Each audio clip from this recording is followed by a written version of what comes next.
হাথুরু সিংয়ের জীবনে যদি কোনো একটা ভালো কাজ করে থাকে বাংলাদেশ ক্রিকেটে, সেটা হচ্ছে একটা কাজ করেছে, সেটা হচ্ছে রিশাদ হোসেন। জীবনে যদি হাথুরু সিংয়ের কোনো একটা ভালো অবদান থাকে সেটা হচ্ছে রিশাদ হোসেন। জীবনে একটা একটা কাজ জীবনে হাথুরু সিং করেছে, বাংলাদেশকে একটা আবিষ্কার, একটা সম্পদ, একটা ভালো কিছু দিয়ে গেছে, সেটা হচ্ছে রিশাদ হোসেন। দেখেন, রিসেন্ট যে বাংলাদেশের যে কটা ম্যাচ হয়েছে তার ভিতরে রিশাদের অবদানটা দেখেন আপনি।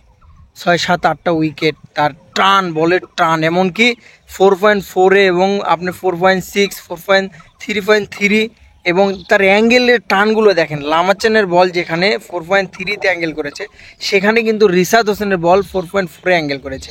তো বাংলাদেশের কিন্তু একটা বিশাল একটা সম্পদ, সেটা হচ্ছে যে রিশাদ হোসেন, যার আবিষ্কারক কিন্তু হচ্ছে হাথুরু সিং। একমাত্র হাথুরু সিংয়ের দ্বারাই কিন্তু এটা সম্ভব হয়েছে।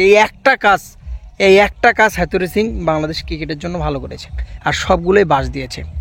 এবং সিনিয়র খেলোয়াড়দের সাথে যে পরিমাণ দুধ ব্যবহার করেছে তা বলার অপেক্ষা রাখে না। তবে এবার যে বিশ্বকাপ খেলাটা হচ্ছে, এখানে রিশাদের অবদানটা বিশাল। কারণ কখনো বাংলাদেশ কল্পনাই করতো না কখনো কোনো বাংলাদেশি, কোনো একটা সাপোর্টার বলেন, কোনো একটা টিমমেট বলেন, বা কোন দেশের কোনো একটা মানুষ বলেন, কেউ কখনো কল্পনাই করেনি যে বাংলাদেশ দলে কোনো একটা লেগ স্পিনার আসবে এবং সেই লেগ স্পিনার ম্যাচ জিতাবে।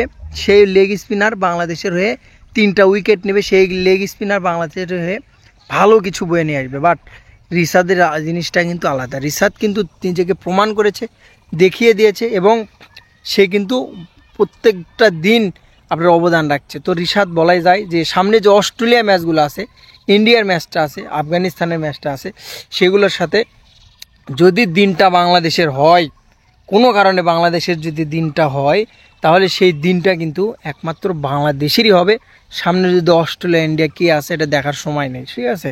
বোলিং যে পারফরমেন্সটা বর্তমানে মুস্তাফিজ এবং তানজিদ সাকিব যেভাবে দিচ্ছে, সাইফুদ্দিনের রিপ্লেসমেন্টে নেওয়ার কারণে অনেক কিছু হয়েছে তাকে নিয়ে, বাট সে কিন্তু একটা ভালো একটা বলা যায় যে ভালো একটা বেনিফিট, ভালো একটা ক্রেডিট কিন্তু বাংলাদেশকে দিচ্ছে, এবং যথেষ্ট পরিমাণে ভালো পারফরমেন্সও করছে। তো সেদিক থেকে বলা যায় যে যদি বাংলাদেশের দিনটা থাকে, তাহলে কিন্তু সেমিতে বা সুপার 8-এ বাংলাদেশে ভালো কিছু করা সম্ভব, এবং রিশাদ হোসেন বাংলাদেশের একজন সুপারস্টার হতে চলেছে। ভালো থাকবেন, এনজয় করুন বাংলাদেশের খেলা। গ্রামে আসছি, গ্রামে ভিডিও বানানোর পরিবেশ নেই, যে কষ্ট করে বানানো লাগছে আর কি। আসসালামু আলাইকুম।